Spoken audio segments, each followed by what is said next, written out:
এই যা যা, এই যা যা। উরি বাবা! এই পালাস না, ছুটে আসবে। লাঠি দে আমার কাছে, দে তুই যা, আমরাই দাঁড়াচ্ছি। এই যা যা, এই যা যা, এই যা।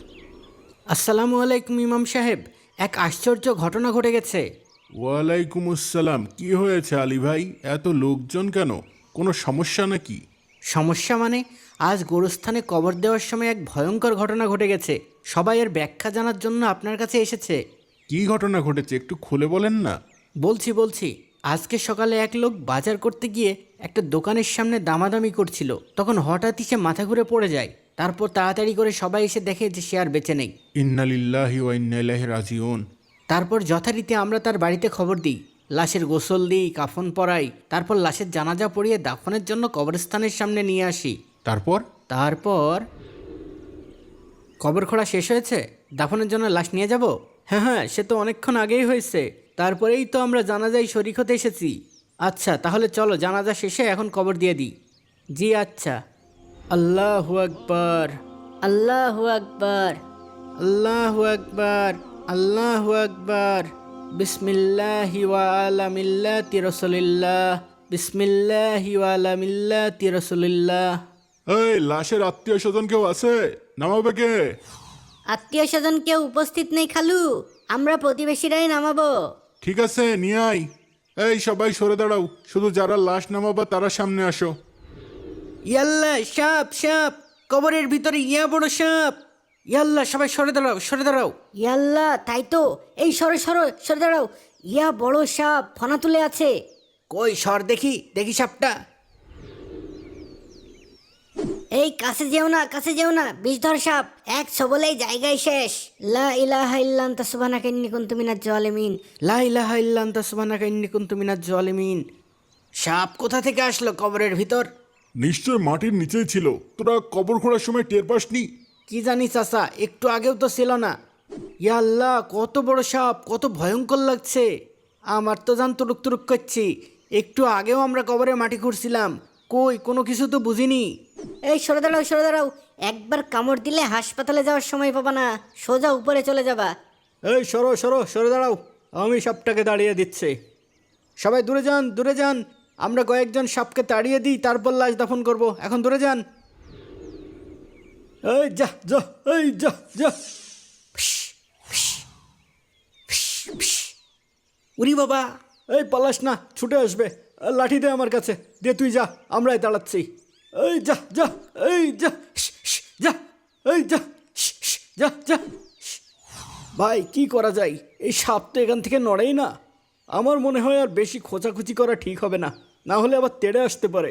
এই চলো চলো, কি ভয়ঙ্কর সাপ, দেখেই ভয় লাগছে। হ্যাঁ, ঠিক বলেছ। সাবধানে চলো, সবাই সরে যাই। তারপর চাচার সাথে আলোচনা করি কি করা যায়। কি বলো? ঠিক আছে। তাহলে এখন লাশ দাফন করব কিভাবে? সাপ না সরে গেলে তো দাফন করা সম্ভব না। সাপের ভাব সাপ দেখে তো মনে হচ্ছে না সরবে। কেমন ফোঁস ফোঁস করছে দেখছেন না? মনে হচ্ছে কবরের দখল নিয়েছে। চাচা, তাহলে এখন উপায়? এদিকে সময় গড়িয়ে যাচ্ছে। আমার মনে হয় একটু দূরে আরেকটা কবর খোঁড়া ঠিক হবে। কি বলো?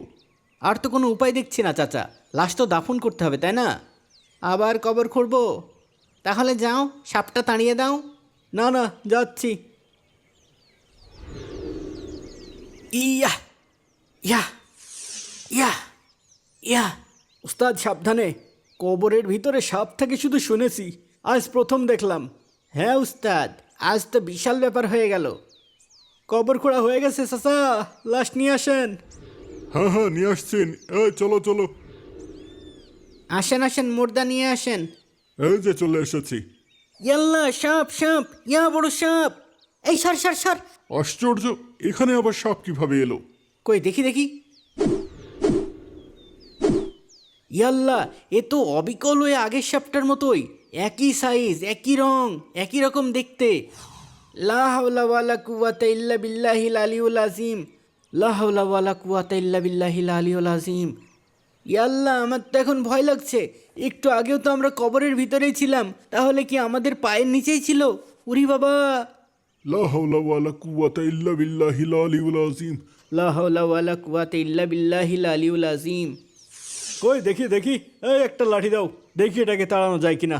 কিভাবে তাড়াবেন? দেখছেন না কেমন ফোঁস করছে, কাছে গেলেই ছবল দেবে। হ্যাঁ, ভাব দেখি তো তাই মনে হচ্ছে, একদম যেন তৈরি হয়েই বসে আছে। সবাই সাবধান, সবাই দূরে যাও দূরে যাও, কেউ কাছে এসো না, এই কেউ কাছে এসো না। চাচা, সবাই তো অনেক ভয় পেয়ে গেছে, এখন এই লাশ কবর দিব কিভাবে? অনেক চিন্তার বিষয় হয়ে গেল যে, এদিকে বেলা গড়িয়ে যাচ্ছে। ভাই, আমার মনে হয় দুইটা কবরই কাছাকাছি হওয়ায় মাটির নিচ দিয়ে সাপটা চলে এসেছে। আরে না না, ওইটাতে ওই সাপটা বসেই আছে, এটা আলাদা। তাহলে হয়তো এই সাপগুলো মাটির নিচেই থাকে, আমরা খুঁড়তেই বের হয়ে গেছে। তাই বলে দুটো কবরেই সাপ বের হবে, তাও আবার একই সাপ? তাহলে কি বলতে চান? কিছুই তো বুঝতে পারছি না। আচ্ছা, আমরা একটা কাজ করি, আরেকটা কবর করি, কি বলেন? এবার একটু অন্যদিকে খুঁড়ুক। আবার কবর খুঁড়তে হবে? তাহলে লাশ কবর দেবো কিভাবে বল? আচ্ছা ঠিক আছে। এবার কবরের উল্টা পাশে একটু পরিষ্কার জায়গা দেখে খুঁড়িস, ঠিক আছে? ঠিক আছে। ইয়া ইয়া ইয়া ইয়া ইয়া ইয়া। বাপ দাদার কালেও শুনিনি কোনোদিন এক লাশের জন্য তিনটা কবর খোলা লাগছে। পরপর দুইটা কবরে সাপ দেখা গেল, এটাও তো প্রথমেই দেখতেছি। সাবধানে কোদাল চালাস, আল্লাহ জানে এইখানে আবার কি হয়। আচ্ছা আচ্ছা, হয়ে গেছে। চাচা, কবর খোঁড়া হয়ে গেছে, লাশ নিয়ে আসেন। ভালো করে দেখেছিস তো? এই খবর ঠিক আছে? হ ঠিকই আছে, ওস্তাদ ওইখানে খাড়াই আছে। আচ্ছা চল, এই সবাই খাটিয়া নিয়ে চলো, এই চলো চলো। আল্লাহু আকবার, আল্লাহু আকবার। আল্লাহু আকবার। এই তাড়াতাড়ি আসেন, তাড়াতাড়ি আসেন, না এলে আবার সাপ চলে আসবে।